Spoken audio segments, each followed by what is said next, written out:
Início, então, ao estudo da noite, que será trazido pela nossa irmã Rosângela daqui a pouquinho, nós vamos ler a lição de número 80 do livro Vida Feliz, de Joana de Ângeles.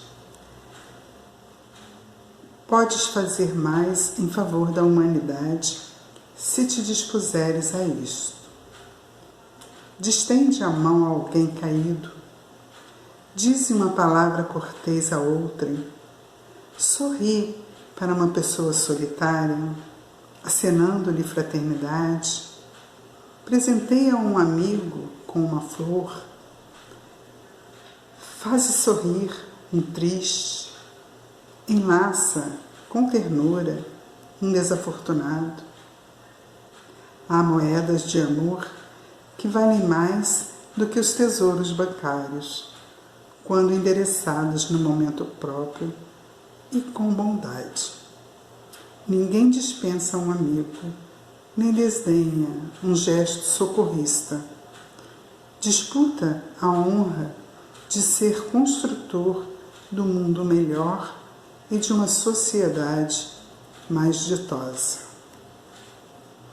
Da página, meus irmãos, que a nossa irmã Joana de Ângeles nos traz, chamando a nossa atenção para a nossa importância no mundo, para tudo que podemos fazer em benefício do nosso próximo, e que a gente nunca se dê por satisfeito pelo que já fazemos, porque, como ela nos diz aqui logo no início, podes fazer mais em favor da humanidade se te dispuseres a isto. Então só depende de nós, que a gente possa ser mais solidário, aprendendo com essas lições que nos chegam no dia a dia e aprendendo agora um pouco mais com o estudo que nos vai ser trazido pela Rosângela. E vamos pedir a Deus que nos ajude mais esse momento de estudo, que possamos abrir o nosso coração, a nossa mente, para receber todos esses ensinamentos que nos serão trazidos nessa noite, com muita paz, com muita harmonia e com muita boa vontade para o nosso próprio crescimento. Fiquem com Deus e até breve.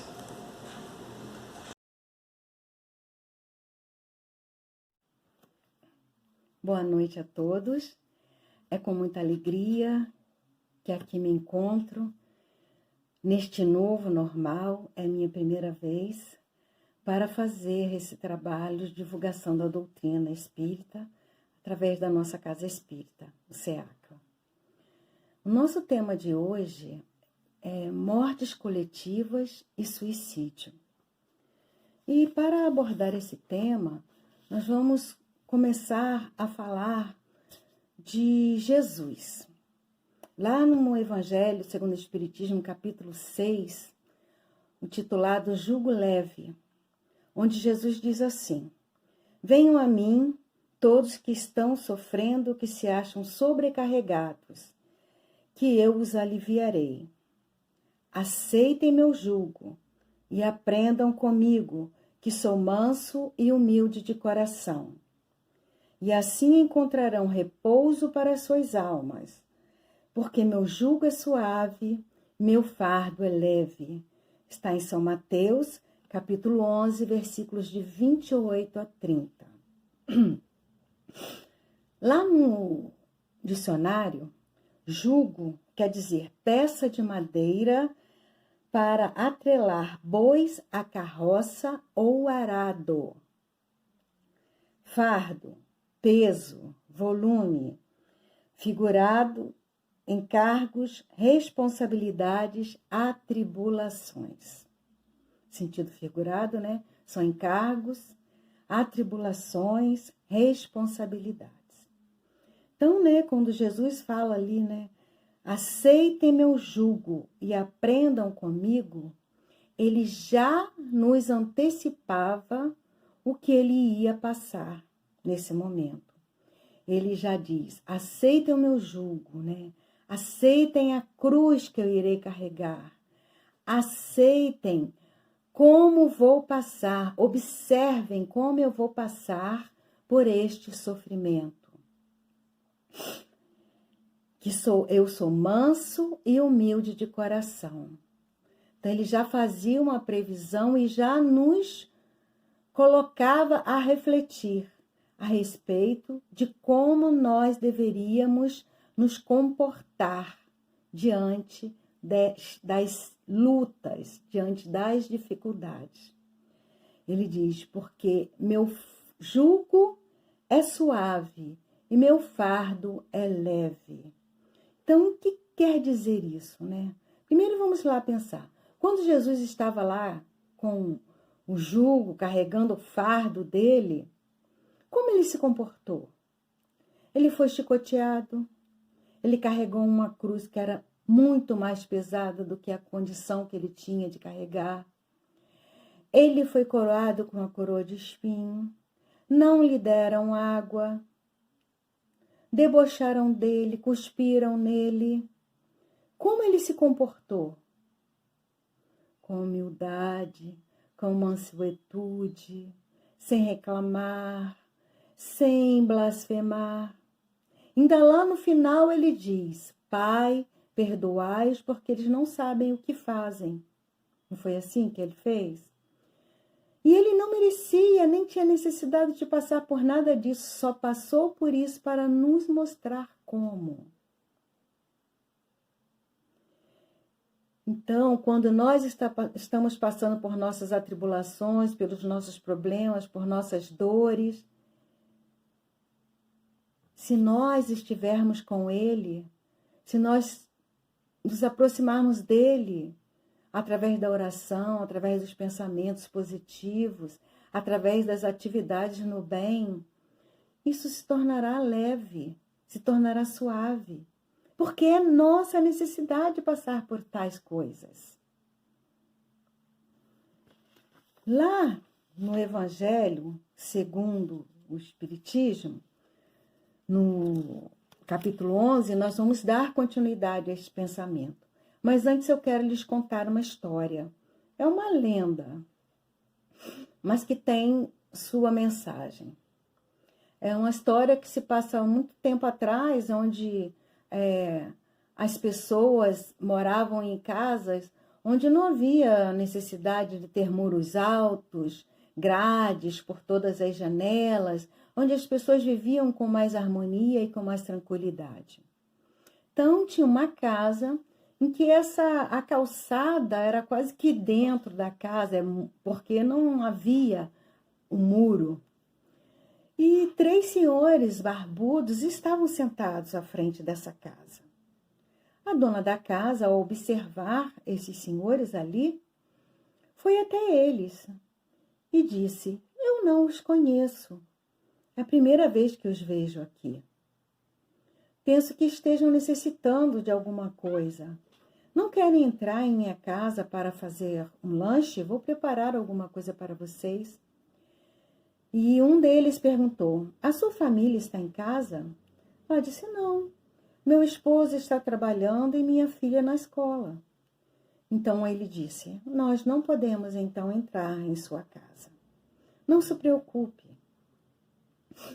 Ela entrou, né? E ficou assim, queria fazer algo por eles, mas não se sentiu à vontade, porque disse que não precisava. Quando foi à noite, seu esposo chegou em casa e ela contou o que havia acontecido. E ele comentou que realmente eles ainda estavam sentados ali à frente da casa. Então disse a esposa, vá até lá e os convide para jantar. Quando ela sai, eles já não estavam mais ali à frente da casa, estavam mais à esquina, ela foi até lá e os convidou.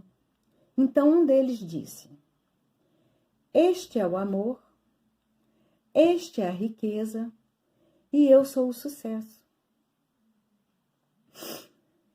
Nós 3 não podemos entrar na sua casa. Vá até a sua casa e decida com sua família qual de nós pode ir jantar. Ela vai até a casa dela, conversa com o esposo e ele fala, nossa, então vamos convidar a riqueza, porque aí seremos sempre prósperos, não teremos mais dificuldades. Aí ela pensou, não seria melhor então o sucesso? A filhinha, que tudo ouvia e não estava participando da conversa, resolve falar. Papai, mamãe, não seria melhor nos convidarmos o amor? Porque aí a nossa casa vai ficar cheia de amor. Nós vamos viver sempre felizes. Eles se entreolharam e decidiram. Então, vamos convidar o amor. Ela vai novamente à rua, convida o amor. O amor vem e mais os outros dois vêm atrás. E ela pergunta, onde vocês vão? Nós vamos jantar na sua casa. Não, mas o escolhido foi o amor. Aí o amor diz, pois é, se você tivesse escolhido, sua família tivesse escolhido a riqueza ou o sucesso, só um deles iria. Mas como você escolheu o amor, quando a gente escolhe o amor, tudo mais vem junto. Vai o amor, vai a riqueza, vai o sucesso. Interessante a nossa história, né, meus irmãos? Porque nós, às vezes, passamos muito a nossa vida só buscando riqueza, buscando sucesso, buscando fama. Agora, então, com essa coisa de redes sociais, né? Todo mundo quer postar um vídeo, todo mundo quer ser famoso, todo mundo quer ter sucesso, né? Vivemos à procura de riquezas, de ficar rico, de comprar isso, comprar aquilo outro, para nos sentirmos prósperos, né? Mas riqueza não é só isso, sucesso não é só isso. Riqueza também pode se ter saúde, ter muitos amigos, ter um bom relacionamento com as pessoas. Sucesso é ser uma boa pessoa, é ter caráter. E ter amor é ter amor por si, amor pela vida, amor pela família, amor pela natureza, pelos animais, amor pela humanidade. Isso é ter amor.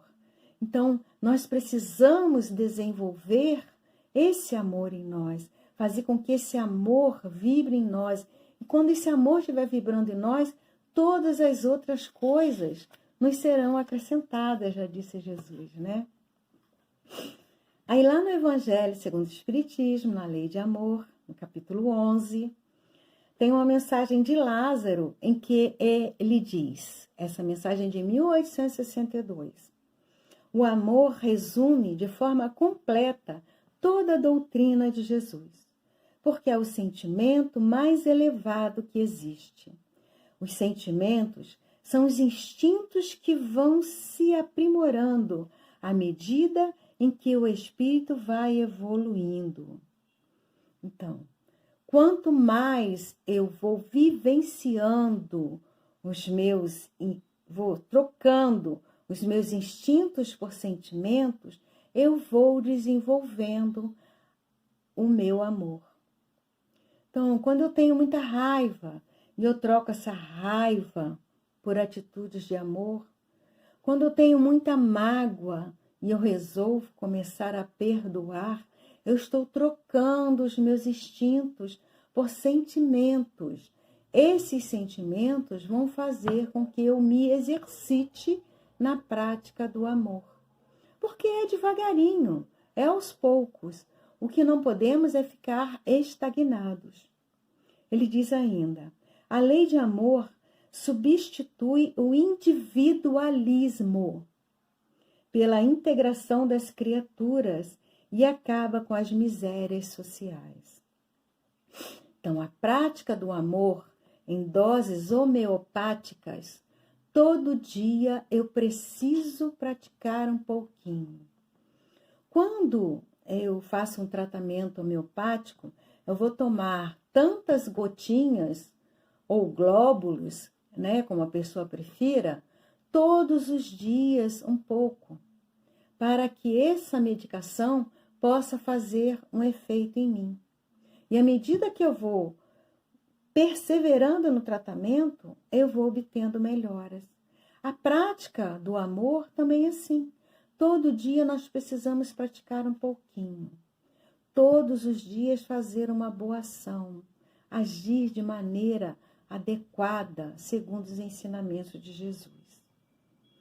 Quando a gente estiver agindo assim, a gente vai começar a deixar de ser tão individualista, de pensar só na gente e pensar mais no nosso próximo, agindo com mais amor.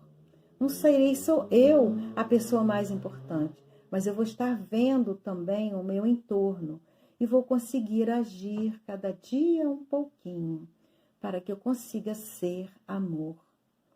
Feliz daquele que ama, pois não sofre as angústias nem da alma, nem do corpo. Quando ele fala assim, né, o individualismo acaba com as misérias. A lei de amor substitui o individualismo pela integração das criaturas e acaba com as misérias sociais. Essas misérias sociais são os suicídios, são as mortes coletivas, são os assassínios, são tantas outras coisas, né, que nós já sabemos que nos fazem sofrer quando nós temos a notícia. Então a gente precisa ajudar a combater esses males. Feliz daquele que ama, diz ele, pois não sofre as angústias da alma nem as do corpo. Então, quando eu penso em ser mais amor, em vivenciar a lei de amor, eu não vou sofrer as angústias da alma. Que angústia da alma são essas? A ansiedade, a depressão, a obsessão, numa condição mais grave, né, de uma ansiedade, né? Eu vou me distanciando desses males, né? E como exemplificar esses males da alma, né? A Madre Teresa de Calcutá, ela nos dá um exemplo disso, né? Para a gente se distanciar disso. Quando elas tinham um projeto para realizar, ela e as irmãzinhas freiras, e esse projeto não dava certo, as irmãzinhas ficavam muito angustiadas e iam até ela, mas irmã, não deu certo, não aconteceu isso, não aconteceu aquilo. E ela dizia calmamente, minhas irmãs, tenham calma, o Senhor Jesus ainda não quer. Era uma coisa boa, era uma coisa que era muito importante para se realizar em benefício do outro, mas não acontecia. E ela dizia, o Senhor Jesus ainda não quer, ainda não está na hora. Então a gente precisa também pensar assim. Não vamos ficar sofrendo pelo que já passou, porque é passado. E vamos nos angustiar por aquilo que ainda não sabemos se vai acontecer. Vamos aguardar, viver o hoje com tranquilidade, com serenidade, aproveitando o melhor que nós pudermos da vida, do dia de hoje. E ele diz, nem as do corpo, porque aí também vou trazer um exemplo de um irmão nosso, que é espírita, chamado Jerônimo Mendonça, mais conhecido como Gigante Deitado. Esse irmão, aos 16 anos, começou a ter um sintoma de doença e aos 20 anos ele não andava mais, nem sentava, ele só ficava deitado. E ele tinha todos os motivos, então, né, como nós achamos, para pensar em se matar, para ter raiva do mundo, para ter raiva de Deus, para se relacionar pessimamente com as pessoas, porque ele era um jovem e foi privado de tudo na sua vida. Mas não, ele era um trabalhador espírita, alegre, evangelizava a mocidade, ele fazia palestras, os amigos construíram para ele uma maca adaptável, e depois ele ganhou uma Kombi adaptada, que os amigos o colocavam dentro daquela Kombi na maca e o levavam ao cinema, porque ele adorava ver filmes. Ele tinha um ídolo na época, que era o Tarzan, ele tinha até apelido de Tarzan, porque todos os filmes de Tarzan ele queria assistir. Então ele era uma pessoa extremamente bem-humorada, uma pessoa de bem com a vida, que viveu 30 anos nessa maca, trabalhando e servindo a Jesus. Lázaro ainda diz, é preciso aperfeiçoar os sentimentos para nos afastarmos das coisas materiais. Não vivermos unicamente com o nosso objetivo nas coisas materiais. São necessárias para o nosso desenvolvimento enquanto aqui encarnados, mas elas não devem ser o único objetivo da nossa vida. Nós precisamos direcionar as nossas energias para as coisas espirituais. Ao compreenderem a lei de amor, diz ele, que une todos os seres, encontrarão nela suaves prazeres da alma, que são o início das alegrias terrestres. Então, a gente celestes, Todos nós, quando nós temos a oportunidade de fazer o bem a alguém, de ajudar alguma pessoa, a gente se sente feliz, né? Então, a gente se sente bem, apesar da dor do outro, a gente se sente feliz em poder ajudar, de poder ser útil. Então, que a gente se fixe nessa emoção, nessa sensação, que a gente procure cada vez mais trazer a vivência dessa emoção para a nossa vida. Fenelon, também nesse capítulo, diz o seguinte, em 1861, a prática do amor desperta os germes dessa virtude que está adormecida nos nossos corações. Jesus já disse, brilha a vossa luz, que Ele sabe que ela está dentro de nós. Então nós precisamos praticar, como eu falei, em pequenas doses, diariamente, praticar o amor com o nosso próximo, com o nosso semelhante, com o nosso marido, com o nosso filho difícil, com a nossa esposa, com os nossos entes queridos que necessitam de uma atenção maior de nós. Então nós precisamos exercitar essa prática do amor. A terra é morada de provações e de exílio. Será purificada por esse fogo chamado amor. Então, com a prática do amor, é que nós vamos purificando a nossa terra. Para que ela possa chegar no mundo de regeneração, nós precisamos praticar esse amor. A Ana Paula Garcia, depois do jornal RJ da noite, todos os dias, ela traz uma notícia de pessoas que, por conta dessa pandemia que nos envolve toda a humanidade, pessoas que fazem algo de bom para o próximo.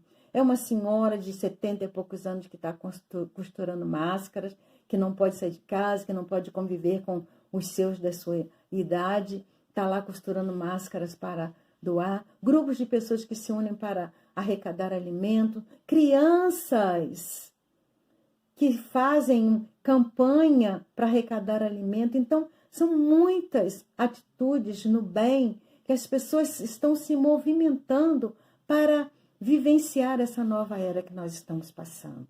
E nós precisamos cada vez ver essas reportagens, tomar consciência dessas notícias, para que a gente possa também se sentir motivado. Existe um site que é só notícia boa. Lá eles contam todas as notícias de coisas boas que estão acontecendo no mundo, apesar de todas as dificuldades que nós estamos passando. Nós temos que buscar essas fontes de energias positivas para que nós possamos também nos sentir motivados a fazer o bem, a amar mais.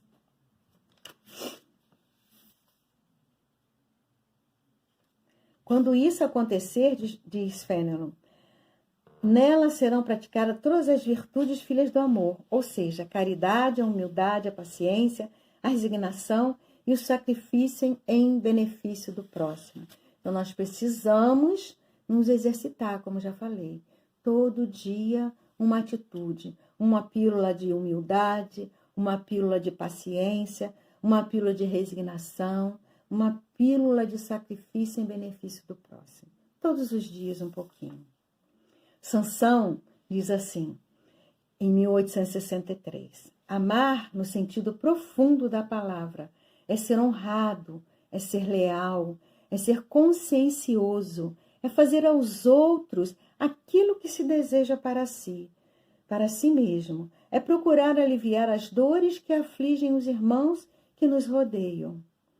Lembra quando Lázaro falou que nós precisamos sair do individualismo? É isso. Desejar para si o que você deseja para o outro. Não pensar mais só no que você quer, mas o que você quer também você tem que fazer para o outro. Porque é a lei de ação-reação. É desejar para o outro aquilo que você deseja para si. É dando que se recebe, dizia Francisco de Assis. Então nós precisamos sair de nós para ir em busca do outro, para que nós possamos progredir, para que nós possamos crescer e nos aproximar mais de Jesus. É olhar a grande família humana como se fosse a sua, porque a encontrarão em outra época, em mundos mais adiantados, pois os espíritos que a compõem são também filhos de Deus destinados a se elevarem ao infinito. Aquele irmão que bate à minha porta pedindo uma ajuda para comprar um gás, para ajudar a pagar uma conta de luz, para comprar uma fruta, para comprar uma fralda. Esses irmãos que batem a nossa porta, entre aspas, nos parecendo inferiores na condição social, podem ser espíritos muito mais evoluídos, que estão ali à nossa porta, nos dando a oportunidade de exercitar o amor, de exercitar a caridade, nos subindo degrauzinhos para nos aproximarmos mais da vivência do amor. Então, que nós possamos estar atentos e valorizar essas oportunidades que Deus nos dá para que a gente possa tornar a nossa vida mais útil. A nossa vida já é útil, porque nós cuidamos do nosso próximo, cuidamos dos nossos familiares, mas nós precisamos tornar a nossa vida mais útil aos nossos semelhantes. Então, eu quero contar uma história para vocês. Essa história é verdadeira. De um deficiente da Colômbia. A gente costuma ver programas de viagens, pessoas que viajam pelo mundo com vários objetivos. Umas para mostrar os vinhos, os lugares, café, cachoeiras, cidades diferentes, templos religiosos de várias localidades. Então, assim, são vários tipos de programa. A gente estava vendo passando pelo canal, estava passando essa história desse rapaz. Então, nós nos interessou, não sei qual o objetivo desse repórter que estava fazendo essa reportagem, contando essa história desse homem, que eu não sei o nome, vamos chamá-lo de Senhor José. O Senhor José, ele já começa a reportagem assim, ele tomando seu café da manhã e o repórter ali com ele. Um pedaço de pão, um copinho de café. Senhor José mora numa casa muito simples, a parede da casa alguns têm bolso, outros ainda estão no tijolo, muito simples. O Senhor José acaba de tomar o seu café, ele monta num burrico que já está preparado, cheio de livros naquelas cestas que o burro carrega, não é num cavalo, é num burrico. Ele monta nesse cavalo e o repórter o acompanha, né? Não montado no burrinho, mas o acompanha, porque ele vai cavalgar 15 quilômetros a uma comunidade mais carente do que a dele. E ao chegar nessa comunidade, as crianças já o esperam com muita alegria. Ele estende um longo pano no chão, colorido, e as crianças pegam livros e sentam naquele pano e leem livros. Ele conta histórias para essas crianças, né? E as crianças o abraçam, gostam, demonstram gostar muito dele. Ele leva uma pequena merendinha, não leva almoço. Ele fica ali com aquelas crianças por algumas horas. Depois ele vai embora. As crianças levam alguns livros para lerem em casa, como se fosse uma biblioteca ambulante. Ele retorna com aqueles livros para a canga do burro, dobra o seu tecido e volta para sua casa. Chegando na sua casa, ele tem um espaço também precário, simples, com muitas estantes simples, lotadas de livros. Pequenas mesinhas, onde ele recebe crianças para incentivá-las à leitura, onde ele incentiva as crianças a dramatizarem as histórias que gostam, que leem, e ele conta a história para essas crianças também nesse espaço. E o repórter então pergunta para ele: o senhor não se sente cansado? O senhor cavalgou 30 quilômetros, se alimentou frugalmente. O senhor não se sente cansado com o seu problema?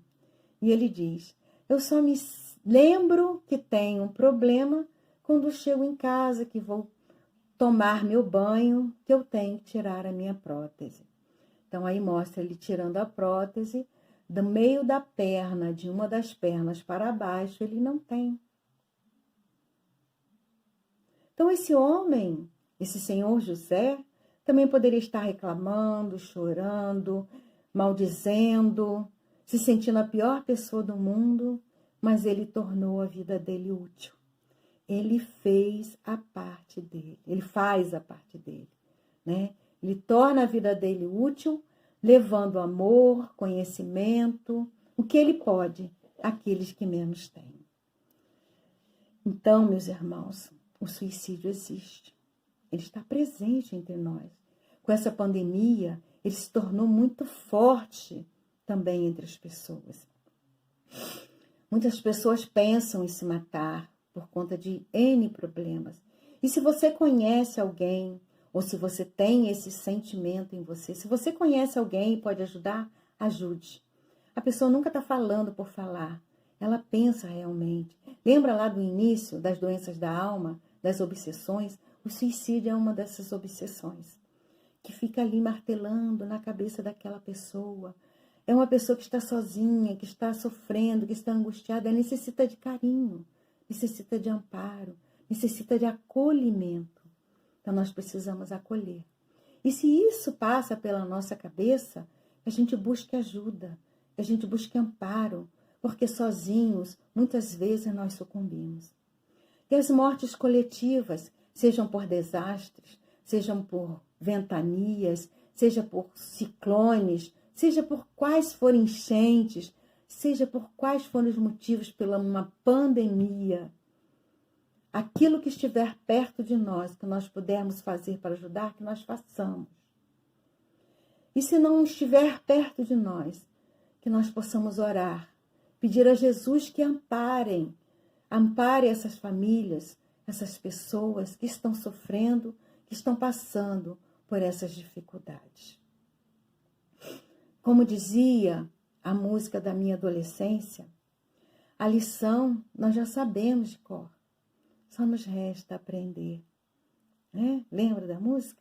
Era um jovem que cantava, né? Então, que nós possamos aprender a lição, vivenciar a lição. O aprendizado é a vivência. Né? O aluno, quando estuda, ele tem que fazer a prova. A prova é a comprovação de que ele estudou e que ele sabe a lição.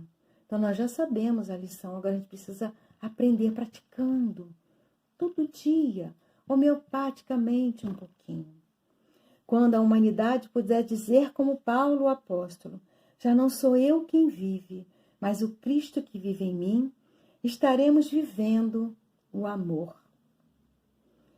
Aí estes flagelos, essas tragédias, essas dores coletivas, sociais, individuais, não estarão mais presentes entre nós.